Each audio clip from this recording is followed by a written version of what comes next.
Hi, kindergartners. Today we're going to do another book about weather. This one's a little bit silly. It's called Cloudy with a Chance of Meatballs. The author, or the person who wrote the book, is Judi Barrett. The illustrator, the person who drew the pictures, is Ron Barrett.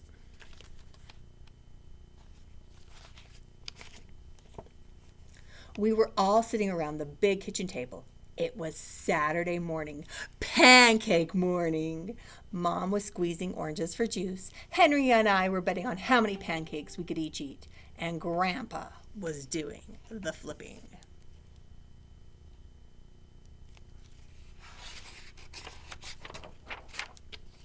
Seconds later, something flew through the air and headed toward the kitchen ceiling and landed right on Henry.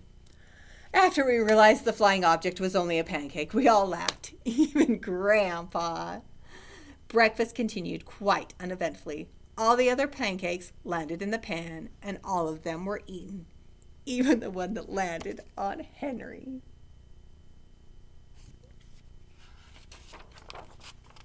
That night, touched off by the pancake incident at breakfast, Grandpa told us the best tall tale bedtime story he'd ever told.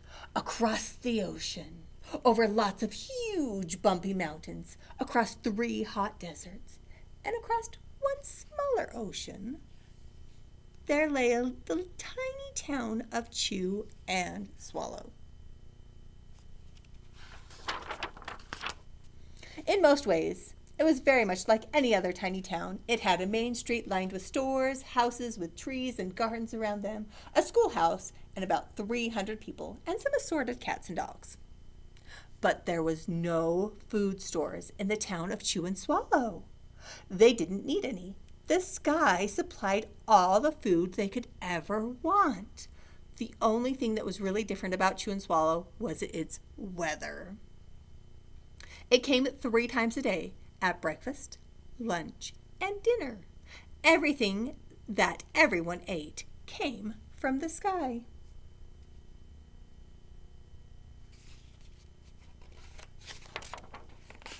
Whatever the weather served, that's what they ate. But it never rained rain, and it never snowed snow.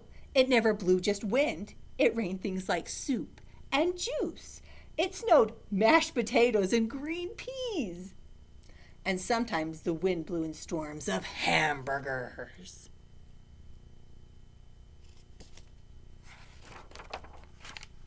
The people could watch the weather report on the television in the morning, and they would even hear a prediction for the next day's food.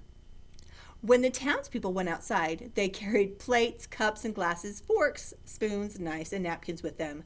That way, they would always be prepared for any kind of weather. If there were leftovers, and there usually were, the people took them home and put them in the refrigerators in case they got hungry between meals.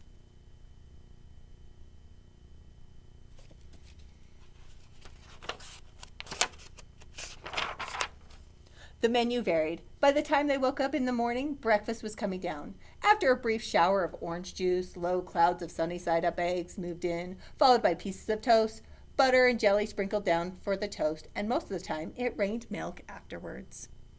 For lunch one day, frankfurters already in their rolls blew in from the northwest at about 5 miles per hour. There were mustard clouds nearby. Then the wind shifted to the east and brought in baked beans. A drizzle of soda followed the meal.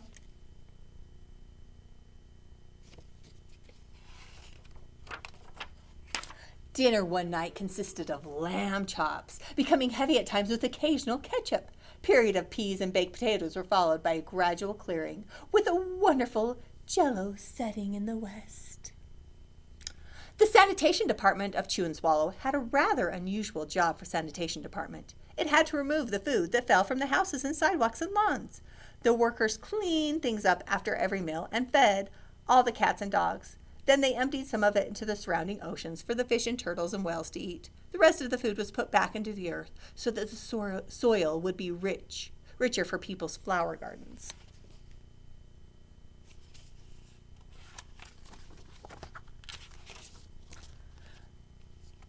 Life for the town people was delicious until the weather took a turn for the worse. Spaghetti ties up the town. One day there was nothing but gorgonzola cheese all day long.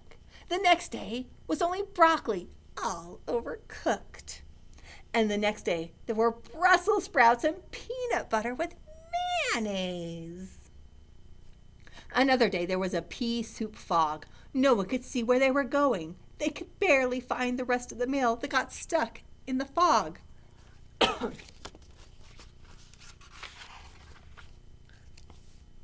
The food was getting larger, and so were the portions. The people were getting frightened. Violent storms blew up frequently. Awful things were happening. One Tuesday, there was a hurricane of bread and rolls all day long into the night. There were soft rolls and hard rolls, some with seeds and some without. There was white bread and rye bread and whole wheat toast. Most of it was larger than they had ever seen bread and rolls before. It was a terrible day. Everyone had to stay indoors. Roofs were damaged, and the sanitation department was beside itself. The mess took the workers 4 days to clean up, and the seas were full of floating rolls. To help out, the people piled up as much bread as they could in their backyards. The birds picked at it a bit, but it just stayed there and got staler and staler. There was a storm of a pancake one morning and a downpour of maple syrup that nearly flooded the town. A huge pancake covered the school. No one could get it off because of its weight, so they had to close the school.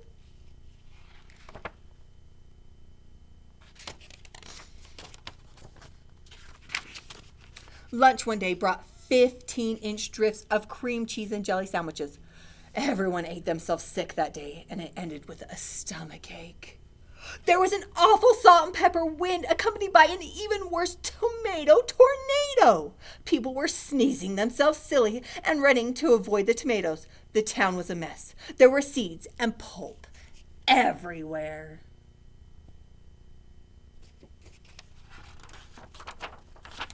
The sanitation department gave up. The job was too big. Everyone feared for their lives. They couldn't go outside most of the time. Many houses had been badly damaged by the giant meatballs. Stores were boarded up, and there was no more school for the children. So a decision was made to abandon the town of Chew and Swallow. It was a matter of survival.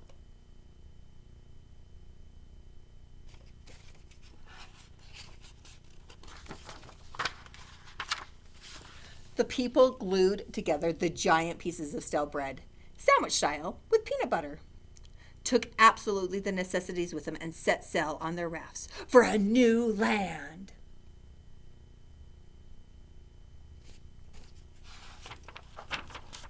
After being afloat for about a week, they finally reached a small coastal town, which welcomed them.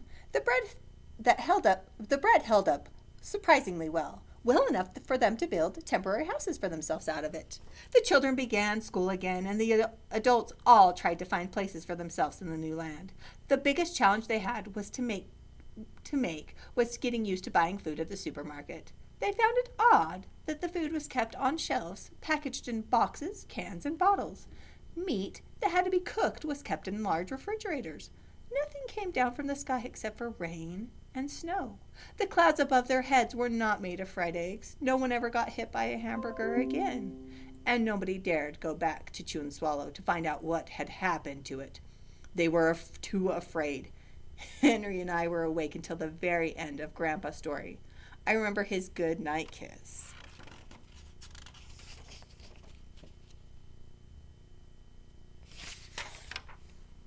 The next morning we woke up to see snow falling outside our window. We ran downstairs for breakfast and ate it a little faster than usual so we could go sledding with Grandpa. It's funny, but even as we were sliding down the hill, we thought we saw a giant pat of butter on top,